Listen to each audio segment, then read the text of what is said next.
Go Wesley though. It's really fun, isn't it? Oh, it'll be great. It'll be great. Look, it's a 4-game process, so it's What is it? Because you know your team on Monday. Yeah, that's true. That's true. But we've got 4 games, Yeah. so you know we can't play the same players for 4 consecutive weeks. So it's an opportunity. That's what it is. There must still be a couple of names you need to ink in, and how much is Sunday about that process? Every day is about that process. It has been for nearly 4 years now. Every day. And it's the same when I was playing myself. I knew coming to training, every time you're with the England squad, you know you'll be the best, the very best you can be. And the players understand that. We as coaches understand that. And that's where it's been since January 2016 when I first came into here, and with Eddie and the coaching team then. And that's the ongoing process. Scott, we know Eddie is meticulous in his planning. You're not going to tell me though that giving a scrum half a debut a month out from the World Cup is part of the master plan, are you, for Billy Hines? No, Willie's earned the opportunity. So, like Steve says, everything's about selection. He was good with Gloucester. Obviously, Dan had a setback, so someone has to go in there, and he deserves the opportunity. So we'll see how he goes. Did he deserve the opportunity before? It does feel very last minute, doesn't it? No, not at all. Not at all. You've got a pool of good halfbacks. He's in that pool. So, you know, we know what the others can do. So let's see what Willie can do. And he's obviously your vice captain as well. So what have you seen in him? Oh, it's a leadership. Well, it's a leadership group. Why he gets the nod over others, the likes of, you know, Spencer and Robson for this? No, look, I think it's deeper than that. I think there's other attributes that he brings. I think you're underselling him. We're just looking at you're just looking at the leadership side of things. The other guys have got leadership qualities as well. You have to as a halfback. No, we think he's quite dynamic, quite aggressive, quite forceful. So, it's a different profile for us. So we'll see how it goes. What about Rory? Because I'm sure maybe just like 2, 3, 4 months ago, nobody had him as a possible bolter. How impressed have you been with what you've seen from him? He's been outstanding. What do you think, George? Pretty good? Yeah, he's been brilliant since he's come in. I think the one thing with Rory is his consistency of the way he turns up to train every day, willing to learn. I've never had a fellow teammate ask me as many questions over a 6-7 week period as what Rory's had, which has been brilliant because he wants to know his role to the best he can so he can go and perform, and that's what he's done over this 6 weeks. And Steve, the word on the back row, I mean, is it why you've had in mind for a little while? Well, I think one thing is, over the period of time we've seen over the last few years, we've seen that back row change, we've seen some fantastic players come through, some young players come through. It's very exciting. You look at it, you look at the players we've had in camp out of that group. We've seen one I mentioned till he's come in through this camp. It's been Lewis Ludlam, a young player who's done really well and improved every single day. And one thing I'll say about that back row as a collective is hardest working group of players in the team. After every session, working together, before every session, working together, helping each other improve. So I think it's exciting, and we've got versatility there as well, which I think is a bonus. George, what have you made of Willie Hines, and obviously now the opportunity to play alongside him at half back on Sunday? Yeah, again, same as Rory. Willie's been brilliant since he's come in. Obviously, he's played brilliantly for Gloucester up until this point.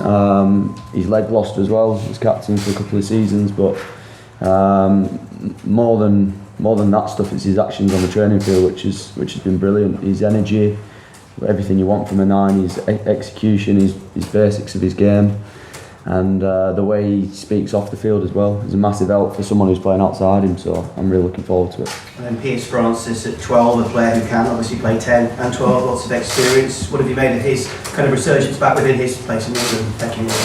Yeah, again, great. I think the thing with Piers is he's one of the fittest guys in the squad. He trains the house down. He's pretty committed in everything he does, and to have someone like that outside you who's committed, who talks well, who's decisive, again, is a great help. Scott, it's been a tough journey for Anthony Watson. I think it was March 2018 he last started the game with his Achilles tendon trouble. How exciting to have him playing and on the wing on this occasion, but we know there are other options with Anthony as well, aren't there? Yeah, look, it's great to have him back, and it's just part of that competition that Steve spoke about before. So competition for places, competition at training. He's been outstanding this week, been brilliant. So I'm looking forward to seeing how he goes on Sunday. Just back, if we can, guys, to the back row, to have Tom Curry and Sam Underhill, Steve, two excellent players, normally open sides as we know. What about this exciting balance of watching them play together at 6 and 7? How excited are you? I think it's great. We've got options. We've got options with the permutations you got with the players there. You've got permutations with people who can bring on as finishers. I think we've seen different versatility in the past with players who predominantly second row has been able to play there. And as you lead up towards the World Cup, that's very, very important. And I think this weekend's a really exciting one. And I think in general, the camps have gone really well. We're excited to be on the field playing. We're excited to be at Twickenham, full house, in front of our fans again. And I think everyone's really looking forward to this game. So could this be a potential World Cup combination at 6 and 7 possible? We're talking about this game this weekend. It's selected for the game this weekend, and it's exciting. Great players, young guys that come through and got some great, it's what they've done in the training camp so far has been superb. Well, if we can on Charlie Yours, and obviously your old position, a guy who has been impressive, what can we expect from Charlie and his hopes to then be named on Monday to make the play? Well, I think what we've got is in the second row is a great crop of second rows. Is really, we know it's competitive because there's so many really good players in that position, and the partnership there, Charlie and Joe, to work together, I think complement each other really well, and I look forward to seeing them on the weekend. And Neil, finally to you if I can, word first of all on the Dan Gordon and Ellis Genge, again, a bit like Charlie, an important weekend to hopefully cement their place for Monday. Yeah, and not just a weekend, it's what they've done, particularly both of them coming in over the course of the 7-8 weeks. We need them to be brutal, we need them to be physical for part of our forward pack. We want that from our forward pack. And the way that they've gone about their work in preparation, not just around the park, but particularly from a set piece point of view, has been good. And Joe Marler on the bench, good to see Joe back after all of this time. How's he been in recent days, and how capable is he just to kind of really come in and hopefully pick up where he left off? I don't want to say it's almost like he hasn't been away, but he's been good. He brings bite, he brings that physicality that we're looking for. He's got that edge to him, and he's brought that back into where it was. He's increased that. He's helped push that forward. So he's been good. He's been good working with the other props, good working with the tight heads, letting them know what works, what doesn't work. So having someone with 60 cap experience to be able to bring back in has been a real boost. If we can finish, George, back to the match itself. I think Wales have just named a team with 12 of the 15 in it who beat England back in the Six Nations. Tough old pair of games this, isn't it? And a great opponent to get you ready for the World Cup, hopefully. It's a great opportunity for us. We're really excited. I think the Hat said it earlier that we've had a brilliant 6-7 weeks, but no better way to test that on Sunday is there and see where we're at and get it back in front of our own fans at Twickenham, full crowd. What an opportunity for us. So we're massively excited to do it. We feel like we're in a good spot, and we'll see that by the way we play Sunday. Neil, how did Joe take the news when he found out he was back in an England squad for the first time? Yeah, as you'd expect, pleased, really pleased. He's like I said, he's come in expecting nothing. We spoke to Eddie at the Barbarians game. He's spoken to me a number of times, so he felt like almost like a first capper coming back in, knowing that he had a lot to prove. So, like I said just now, the way he's gone about his work has been exemplary. So he was pleased as punch. And George, I understand Roy Keane came in for a chat with the squad. What was that like as an experience, and what did you learn from it? Yeah, it was great. The room was just laughing for half an hour, I think. He just gives an insight to his career, particularly Manchester United and the teams he were involved in, and his way of doing things as a player there and stuff. So just to have him come and speak to us lads, we could ask him a few questions. It was great. I don't know, he had a bit of an interesting World Cup in the Far East. Did he talk about that at all? No, he didn't. To be honest, he didn't touch on that one too much. It's more talking about his successes at Man United. So Yeah, no, it was great. Obviously, he's been through a lot in his career, so to have that experience come in and talk to us is a great help.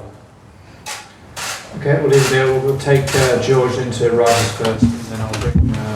To be in this squad, obviously, crucial match ahead of Monday's squad announcement. Is this the kind of last chance to stake a claim for a place in Japan? No, we've had that mindset every day selection. This is no different. Obviously, we're using this game as preparation as a whole team going forward. Whatever happens. We're not fussed about Wales, but just making sure we get our own stuff right, and that's a big focus for us.